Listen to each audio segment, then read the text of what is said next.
كيف نستثمر الحروف المقطعة لصنع جهاز ينقل البضائع من مكان إلى آخر في لمح البصر؟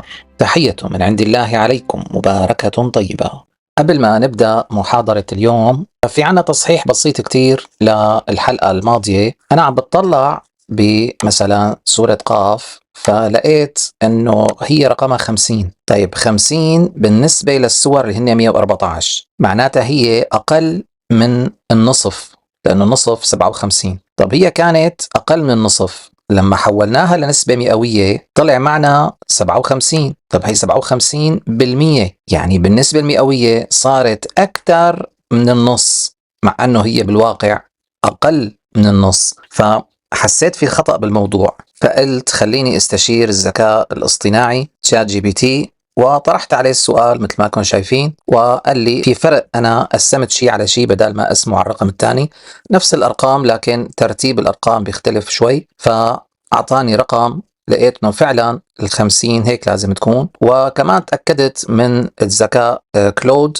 وأعطاني نفس الرقم، وبالتالي طلبت من شات جي بي تي إنه يعمل التصحيح لكل النص السابق. قلت له هي أرقام السور، وانت ضبط بناء على هالمعادلة ضبط كل السور بنفس الطريقة.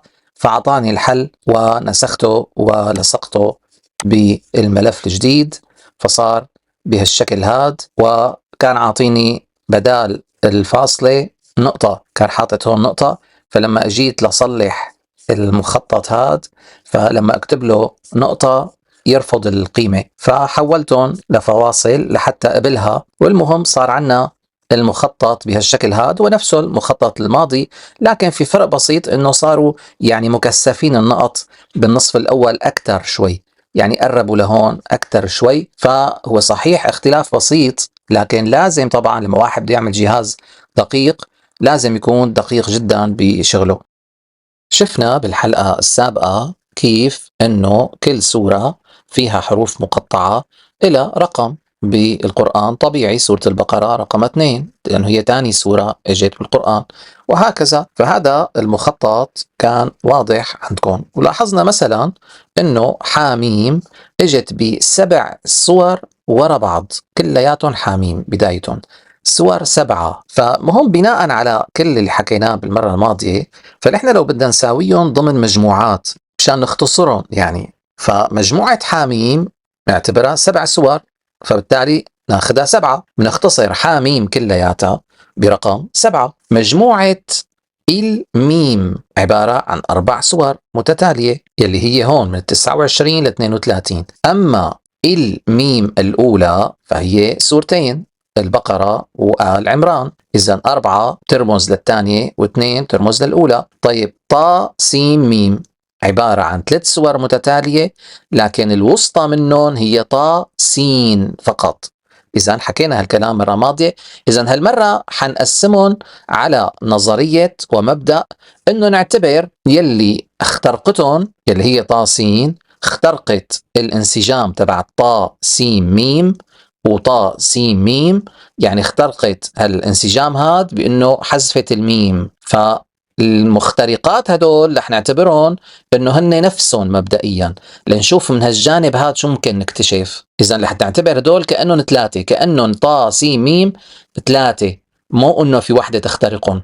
وقلنا ليش رح ننظر من هالجانب هاد، قلنا ليش بالحلقة الماضية. فإذا هي رح تكشف لنا جانب، ولما نركز على الاختلاف فعلا مثل ما هو موجود حيكشف لنا جانب تاني. فإذا بهالطريقة هي تبع اليوم رح نعتبر طا سين ميم 3 سور متتالية. إذا طا سين ميم رقم 3، را رقم 6، وهكذا. والمجموعات يلي كل وحدة ما في منها غير مرة واحدة يلي هن هدول كلياتهم شايفينهم، ميم صاد كاف ها يا عين صاد، وهكذا. كل وحدة منهم وردت في سورة واحدة ولم تتكرر، معناتها كل واحدة 1 1 1 1 وهكذا. هي أرقامهم. هلأ خلينا نحطهم بجدول، فبيطلع عنا الرقم هاد من 2 ل 1. ليش؟ لأنه 2 الميم، 1 الميم صاد، 6 الرا، نفسه اللي حكيناه تماما بس حطيناهم جنب بعضهم. يعني ليك مثلا هي حاميم 7، فنفسهم تماما حطيناهم جنب بعضهم من هون بلشنا من اليسار لليمين نفس الترتيب ونفس الأرقام، ما عملنا أي شيء غير أنه حطيناهم جنب بعضهم وفق الترتيب نفسه البسيط اللي بتعرفوه اللي شفناه بالحلقة الماضية. هاي هي القصة، ما سوينا شيء أبدا يعني عجيب. لكن كل ما هنالك أنه مثلا طا سين ميم اعتبرناها 3، ليش؟ دمجناهم مع بعض، مثل ما قلنا دمجناهم مع طا سين فطلع هالرقم. أما إذا بدك ما تدمج شيء نهائيا، تخليه تماما مثل ترتيبه الأصلي، فرح يطلع الرقم أطول اللي هو هاد. ليش؟ لأنه مثلا طا سين ميم خليناها 1، بعدين اجت طا سين بدون حرف الميم اللي هي 1، ما تكررت، يعني طا سين ميم 1، لأنه صحيح هي تكررت يعني وحدة هون وحدة هون، بس خلص في شيء اخترقهم. فإذا بتجي هي 1 هي 1 هي 1، فإذا بدنا نحطها على الترتيب الأصلي تماما بدقة شديدة فبيطلع عنا هالرقم هاد اللي هو كتير بيشبه هداك لكن أطول وبيختلف ببعض التفاصيل البسيطة. طيب طريقة ثالثة للتعامل مع تكرار أرقام السور بوفق الدراسة اللي عملناها، لو بدنا نطبق الآية ولقد آتيناك 7 من المثاني، 7 رقم 7، مثاني 2، 7 و2، فشو بنعمل؟ بنحاول نضغطهم هالأرقام كلها وفق 7 و2. كيف يعني؟ منبلش مثلا من اليمين، طيب يمين هاد ولا يمين هاد؟ نفس الشيء، ما هن هاد نفسه هاد، بس هذا مجمعين أكتر شوي، يعني مجمعة مثلا هون طا سين ميم، هون وحدة وحدة وحدة، هون إلنا شو لحنا 3، نفس الرقم بالنهاية، هاد ولا هاد، بس كترتيب بيختلف طبعا. فنفسه فيك انت تجمع هاد وفيك تجمع هاد. رح بلش انا اجمع هاد، بما انه بدنا نجمعهم على 2 و7، 7 من المثاني. طيب هي 2، 1 1 2، دغري طلع بعدها شو؟ 7. ليش 7؟ لأنه هاي هي المعجزة أو جزء من المعجزة. المعجزة ضخمة كتير، أبعادها عم نكتشف جزء منه وأجزاء كتيرة لسه ما اكتشفناها. فواحد وواحد 2 بيجي بعده 7 حصريا. طيب 1 1 2، طيب 4 و3 7 حصريا. طيب 1 1 2 اللي بعده 6 و1 7 حصريا. طب يلي بعده 2، يعني الشيء يلي بتظنوه بالظاهر هو شيء لا يتعلق بالسبع المثاني نهائيا، هو بالواقع لب السبع المثاني وجوهر السبع المثاني. فموضوع ضخم. هذا الشيء انت اذا طبقته على كل شيء بهالحياة، على كل شيء علوم اختراعات بدك تخترعها انت واليوم وتنافس فيها بقية الامم، بدك تركز على 7 و2، وبدك تركز على الارقام اللي تلاقيها قدامك وتجمع الارقام بناء على 7 و2، وتشوف شو ممكن تطلع معك الهامات تلهمك لحتى تعرف تختار حل معين لا مشكلة عم بتواجهك بالاختراع. ممكن يكون إلها مئات الحلول وانت بدل ما تجرب هالمئات بتجرب الحل هاد. إذا وين المعجزة هون؟ أو جانب من المعجزة شو هو؟ إنه لو اختلف بس رقم واحد بهالمعادلة، لو كانت مثلا هون بدال 1 2، بس كان كل المعادلة خربت، لأنه حنعمل 2 7 1 2 و4 6 و3 9، خربت الدنيا كلها، ما عاد يزبط، ما عاد يطلع الشيء اللي حيطلع معنا هلا.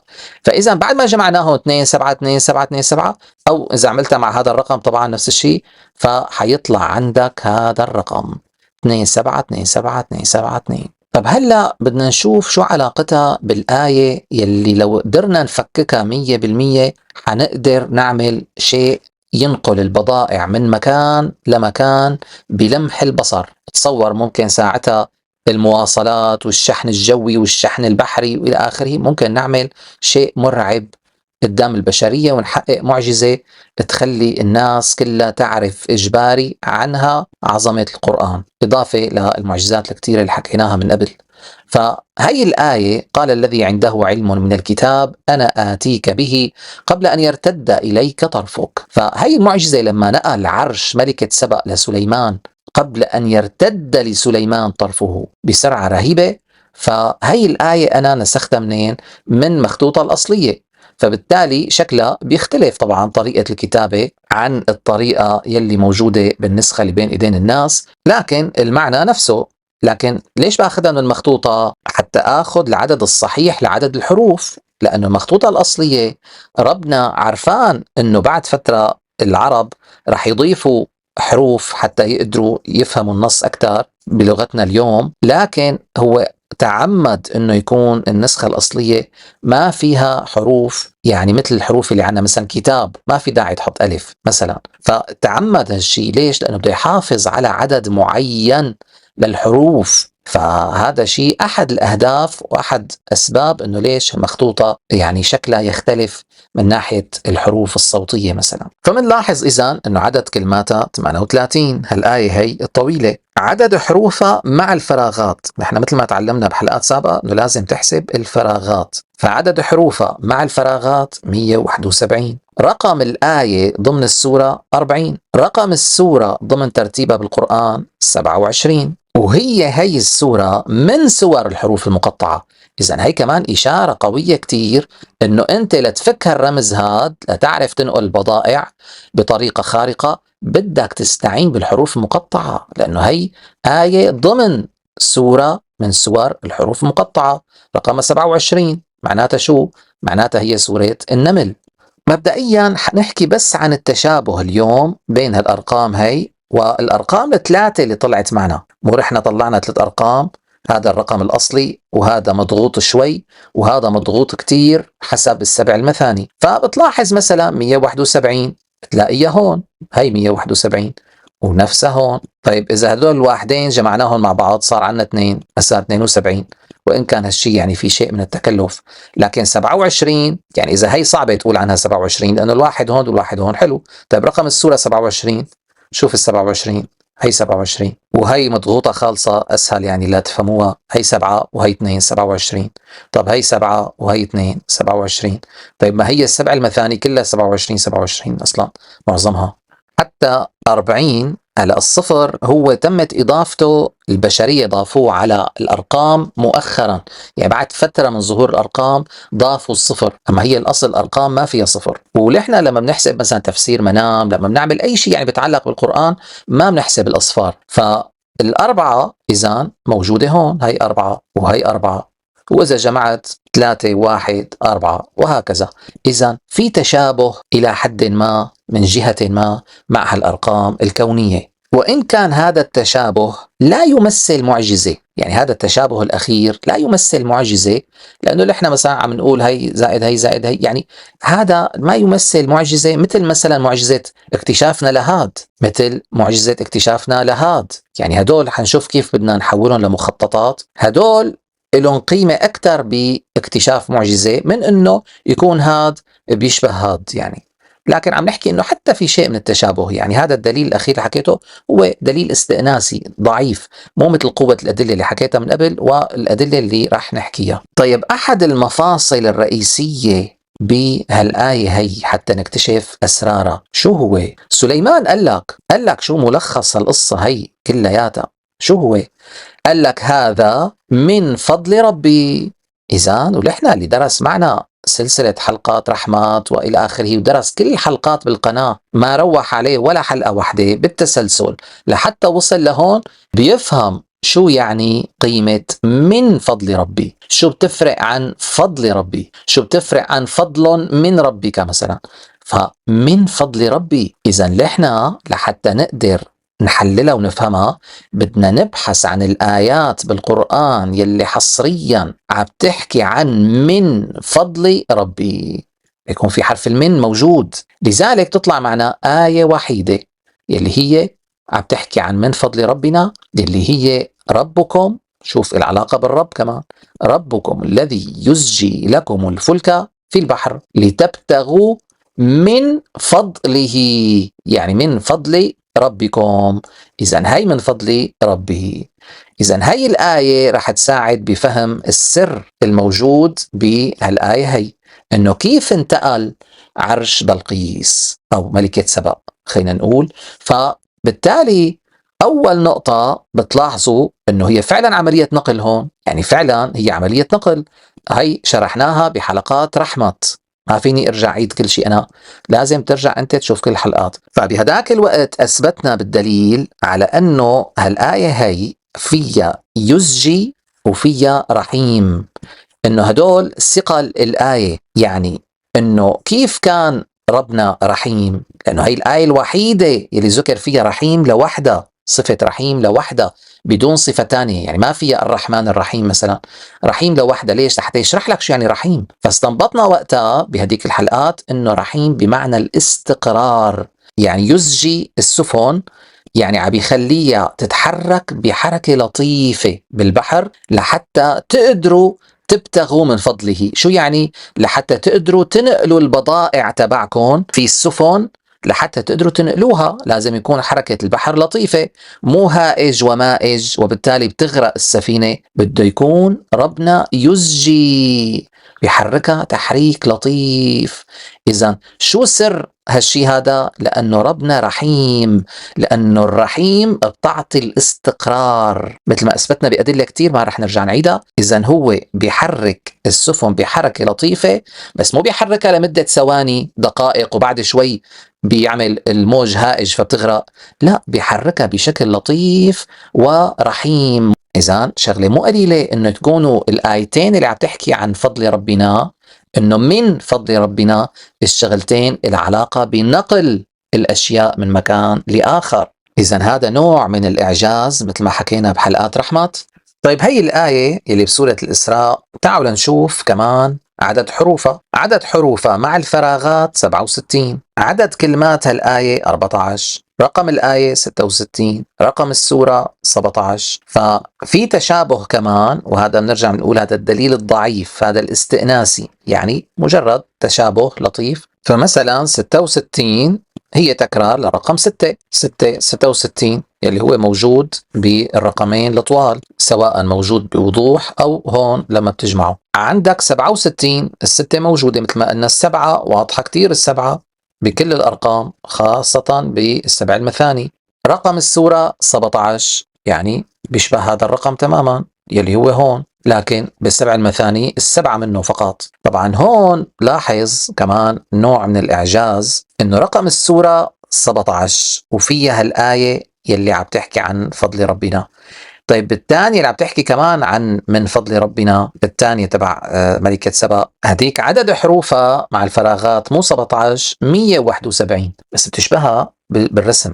طيب رقم السورة مو 17 وإنما 27، يعني نضاف له بس 10. طيب عدد كلماتها 38 والآية الثانية 14. طب عدد الكلمات تضربهم باثنين، بدل 14 28، هداك شو 38، يعني الفرق شو 10 كمان. يعني تشابهات لافتة للنظر، لكن لا ترقى إلى مستوى يعني إنه معجزة رهيبة مجرد هذا التشابه، لكن تلفت النظر إنه لما حكى القرآن عن موضوع وكرره فقط بآية تانية فجاب تشابهات بمواضع السور، يعني ما حط الآية وين ما كان ولا كان موضوعها عشوائي. فهذا أنت لو بدك تألف مثل القرآن قديش موضوع مستحيل عليك، شو بدك تحسب لتحسب لحتى تحط الآية والكلمة بمكان معين؟ بدك تحسب المعاني ولا اللغة ولا الحروف ولا إنه هي العلاقة بالسورة اللي بعد 20 صفحة ولا بعد 100 صفحة، شيء لا يصدق العقل. طيب بما أنه يزجي بالآية وكلمة رحيم لهم وزن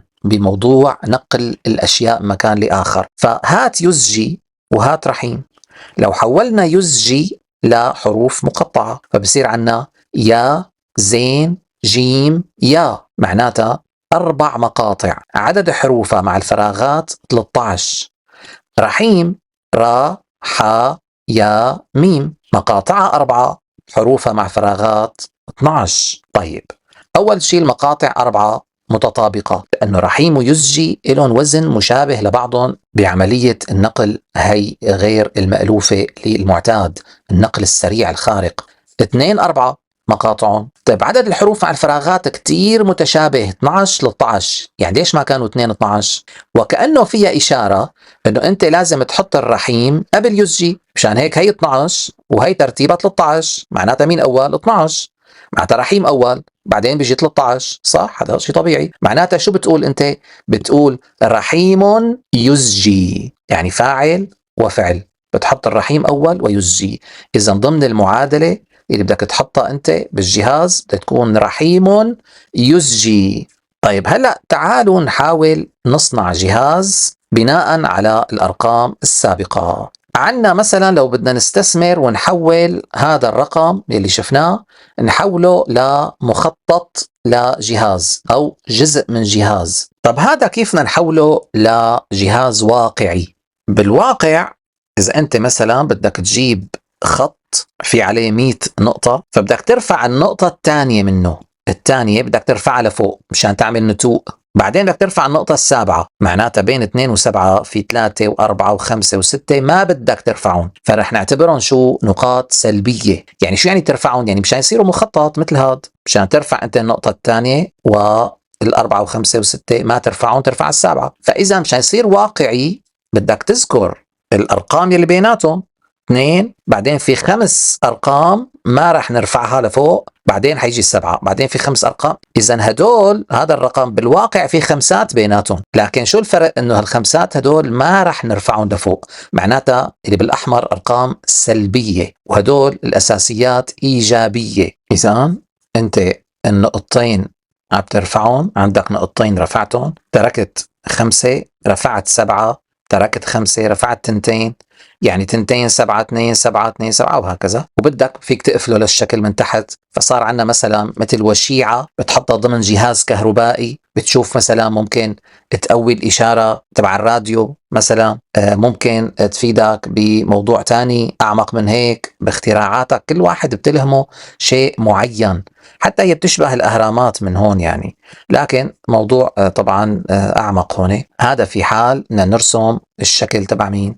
تبع 7 و2، يعني 7 المثاني. طيب إذا بدنا ندخل على هالبرنامج هاد، فأنا رسمتها من خلاله، ورسمت كمان رسمات تانية. رسمت هاد يلي بيمثل الرقم الأصلي، الرقم الطويل يلي شفناه، يلي هو هاد أطول رقم بما أنه الأصلي، فبيطلع عنا هالشكل هاد تماما، يلي هو طبعا بيشبه كتير، لأنه هو نفسه بيشبه كتير هالمخطط، بس احنا رفعنا كل نقطة لفوق، شايفين؟ فصار ناتئ بارز، بده يستقبل إشارات إلكترونية، إشارات كونية، بده نحطه بدارة كهربائية، بدنا نعمل فيه عدة أفكار، بدنا نجرب حتى نوصل لاختراع، لحتى يفيدنا باختراعاتنا بشكل عام بالدنيا، وخصوصا بنقل البضائع. طب أنا كيف ساويته؟ أنت فيك تساوي بأي برنامج بدك إياه، لكن أنا سويته بسينما 4D بموضوع بسيط. دخلت لهون في عنا سبلاين بين، أخذت هي رسمت خط من هون لهون مثلا، بعدين عملت اسكيب قطعته. هلا بحدده وباخد من سبلاين اد سب ديفايد، فمثلا لو حطيت له انا 114 عدد الصور، فهو ما بياخدها، اعطاني 100 حد اقصى، اذا هدول 100 نقطة. فاذا انت بدك تعملهم 114 فبدك تعمل بشكل تقريبي، تشوف انه مثلا بين نقطة والنقطة قديش في مسافة، تحسبها وتكمل رسم نقطة نقطة نقطة ليصيروا 14. بس بدك تكون الفرق بين النقطة والنقطة هو نفس المسافة هي تماما. بدك بقى تحسبها أنت إذا كنت مهندس، إذا كذا بدك تحسبها، أو رسام دقيق تحسبها بطريقة معينة. بعدين مثلا بتحدد بهي أداة التحديد، بتاخد مثلا هي وبتقول له هدول مثلا نقطتين بدي ارفعهم، شايف؟ وهكذا هدول نقطتين نفترض بدك تنزلهم وهكذا. فأنا بهالشكل هاد عملت هذا الشكل الأصلي، هذا حذفناه ما لنا شغل فيه، فطلع عنا إذا هذا هو الشكل. طبعا أنت حتى لو قسمته على 100 نقطة كمان فيك تاخذ النقط مثل ما قلنا، يعني من هدول الأرقام هدول على 100، ففيك تاخذ هدول وتحطهم هنيك. لكن أنا مشان ما يطلع معي كسور قلت لا، بعمله 114 نقطة وباخذ الأرقام تبع الصور يلي هي سهلة كلياتها أرقام، يعني ما فيها كسور، فلذلك اضطريت أعملها 114 نقطة حتى يطلع معي الشكل هذا بدقة شديدة. طيب إذا حبيت أقفله لهالشكل هذا فبيطلع عندي هذا الشكل. قفلته وساويته ثلاثي الأبعاد، قفلته بخط، يعني أنا أصلا ما كتير يعني عندي خبرة بهذا البرنامج، بس عم بمشي أموري يعني تمشي الحال. فهذا عملت له خط، سكرته وحطيت له اكسترود لحتى يصير ثلاثي الأبعاد، لأنه أنا خبرتي بال 3D ماكس، 3D ستوديو ماكس، والماكس يعني ما بيشتغل على هذا الماك، وأنا ما كتير إلي شغل أساسا بهالقصص حاليا. فالمهم إذا صار ثلاثي الأبعاد ومغلق، وممكن تستعمله ضمن آلة معينة ضمن جهاز معين ليؤدي عمل معين. إذا هذا الشكل يفترض يلهم المخترعين يحطوه جزء من اختراعاتهم ويجربوا إنه شو ممكن يفيدهم. يا ترى رح يقوي استقبال الطاقة الكونية؟ يا ترى رح يقوي الكهرباء؟ يا ترى رح يعمل شيء معين؟ هذا كل مخترع ضمن مجاله بده يشوف شو ممكن يفيده هذا الشكل. وللناس العاديين اللي ما بدهم يخترعوا شيء معين ممكن يستفيدوا من هالأرقام الثلاثة بحياتهم اليومية. يعني مثلا إذا بدك تعمل طبخة على حرارة معينة، يا ترى تعمل حرارتها كذا ولا كذا، ولا تعملها حرارة معينة لمدة دقائق بعدين ترفع الحرارة وتعملها دقائق تانية.